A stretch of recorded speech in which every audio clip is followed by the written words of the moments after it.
Good morning, children. So let's learn the lesson number 4, nutrition in living organisms.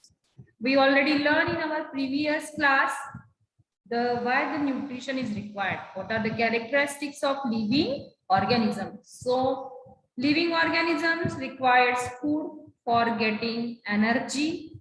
Living organisms takes place in living things. So these are the characteristic features of the living thing. Side by side, the living thing like plants and animals, they require the food to perform various functions. So plants are the only organisms that can prepare their own food from the simple material by the process of photosynthesis. So plants are called the autotrophs. Okay, so let's learn. So the plants mode shows the autotrophic mode of nutrition. All the living organism depends on plants for their food. So we have to learn how the plants obtain their food in that lesson. So let's learn the process of taking. Now what is meant by the nutrition? Nutrition means it is the process by taking in and using food which takes place in living organism, that is called nutrition. Why the need for nutrition? To supply energy required for doing work. So we require some amount of energy for doing work, for metabolic processes. So that energy we get the food from we eat, the food we eat. Okay. So growth and development of body food is required. Then to replace the damaged cells and repair tissues, the food is important. And the main thing to fight with diseases, so that is the need for the nutrition, that is very much important. There are the two basic type of nutrition. One is the autotrophic mode of nutrition and heterotrophic mode of nutrition. Now what is mean by the autotrophic mode of nutrition? The auto means khud tayar karna. Some plants, some organisms can produce their own food by the process of photosynthesis. They show autotrophic mode of nutrition, in that all the green plant shows the autotrophic mode of nutrition. Okay. And heterotrophic mode of nutrition means some organisms depend on the other organisms or plants or animals for the food, that is called heterotrophic mode of nutrition. Okay, is it clear to all? Then some life processes. Now nutrition, some life processes go on continuously in living organisms. Substances which are digested and assimilated for obtaining energy and for the growth and health of our body, that is called foodstuff. We know our body required lots of nutrients. You know the components of food or food nutrients? Basically, there are two mainly types of food stuffs or nutrients. One is micronutrient and another is the macronutrient. Nutrients are of two types. Basically, we learn in 5th standard, in 6th standard, the previous classes, the food nutrients.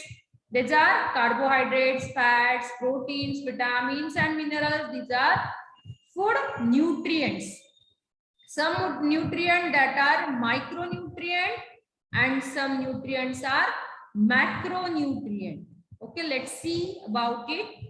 The nutrients like carbohydrates, proteins and fats are required in large quantity. Okay, so they are called macronutrients. Macro means requirement in large quantity. Which nutrients? Which are macronutrients? That is carbohydrates, fats and proteins. So that required in large quantity to perform various functions. So they are macronutrients.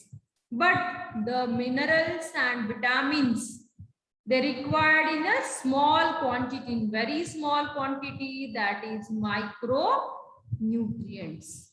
Okay. So see now autotrophic plants. So let's learn. So how do plants produce their food? Do you know? So we know the plants also need food for their growth. Plants require the food to grow.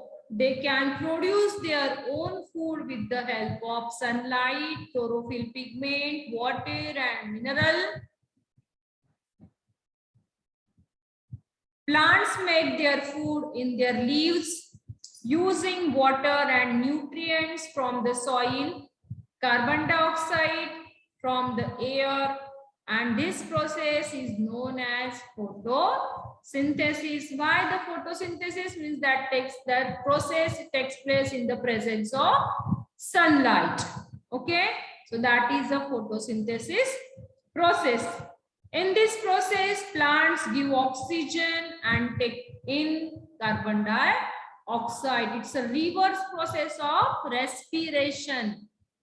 Okay, respiration में हम क्या करते हैं? We inhale oxygen and we exhale out carbon dioxide. But in photosynthesis, we inhale carbon dioxide and we exhale out oxygen, and that oxygen utilized by all the living organisms for their breathing. Okay, so see the process of photosynthesis.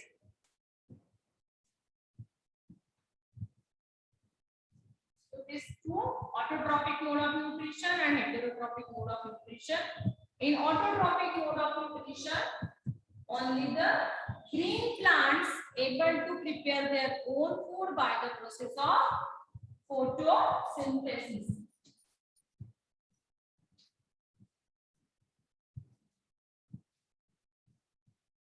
So photosynthesis, what are the requirements of photosynthesis? One is the CO2 from the atmosphere,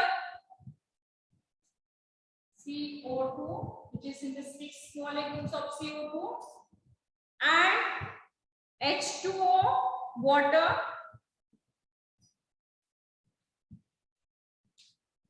Okay, this process is the chemical reaction that takes place in the presence of sunlight,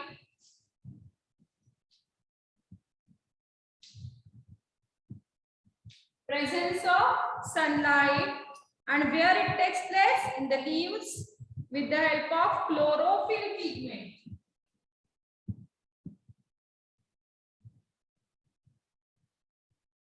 Chlorophyll pigment, which is a green color pigment present in the leaves. So leaves are called the kitchen of the plant. And what formation? The food formation takes place, that is in the form of C6H12O6, means it is glucose. It is nothing but the food that we call the food. So C6H12O6, that food is prepared in the leaves, and the oxygen that gives out in the atmosphere. So this is the chemical reaction of photosynthesis. Okay, let's note down this reaction in your copy. So plants convert in photosynthesis what forms? Plants convert the light energy into chemical energy and store it in the form of food. जो light energy होती है, sunlight, that energy is converted into chemical energy and stored in the form of food, that is glucose. Okay, children. Now water and mineral and salt are absorbed by root from the soil. So from where the water comes, from where the salt and mineral comes, so from the soil. Okay, so the stem transport them up to the leaves. So you know, in the stem a special type of tissues are present.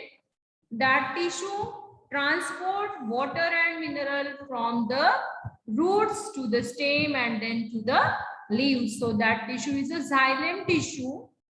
Okay, so xylem tissue which is present in the roots, first absorbed by the roots that water and mineral. After that, the tissue which are present in the stem, water and minerals enter to the stem and then to the whole part of the plant such as leaves and branches. Okay, then so that tissues are called xylem tissue. The tissues are xylem, X-Y-L-E-M, the xylem tissue.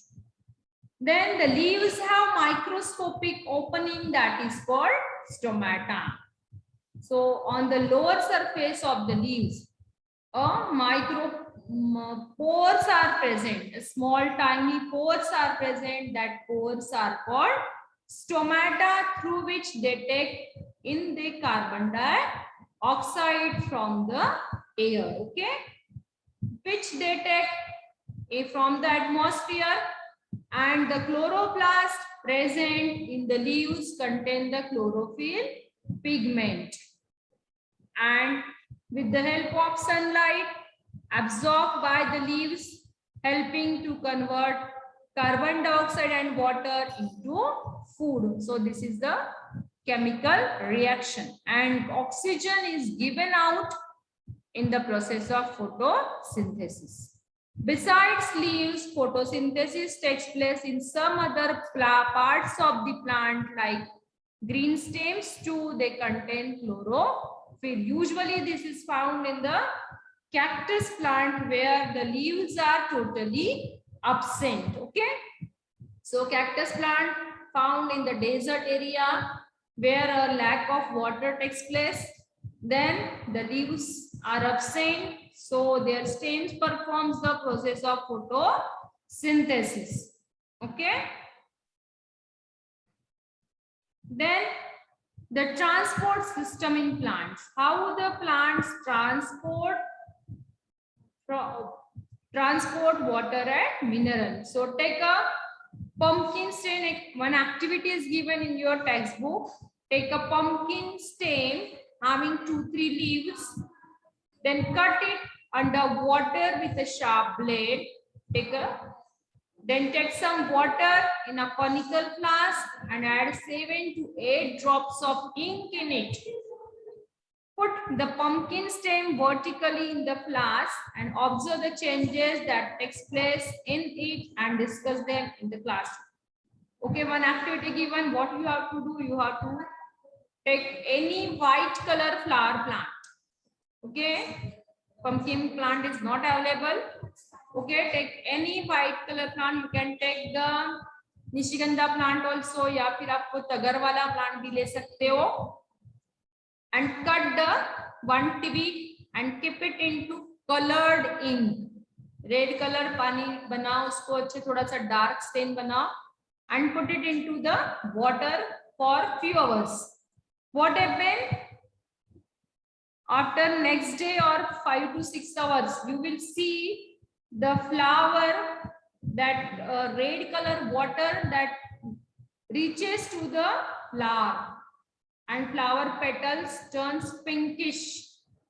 So this proves how the plant transport water. क्योंकि जो colourful water था, आपने क्या किया था, उसमें सिर्फ एक ट्विग डिबो के रखी थी, पर आप जब देखेंगे कि जो रेड कलर का इंक है वो फ्लावर की जो पेटल्स है वो रेड हो गई है. So from that the transport system of plants consist of xylem and phloem tissue. See,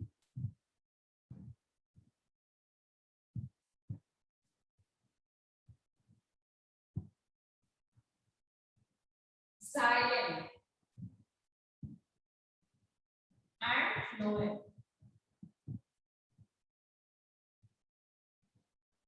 These are tissues.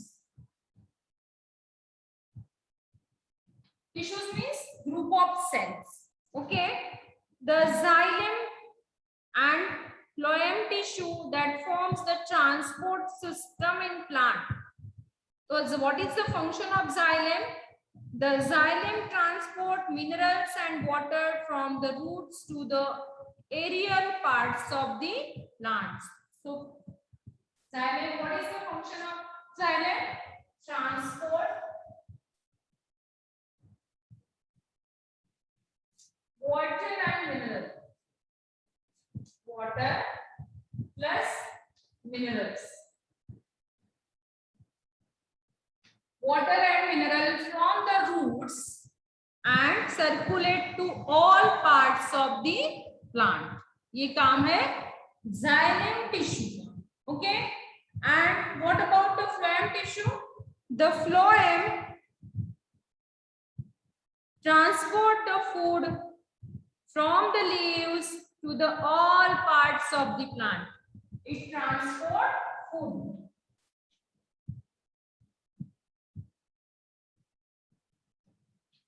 Transport food.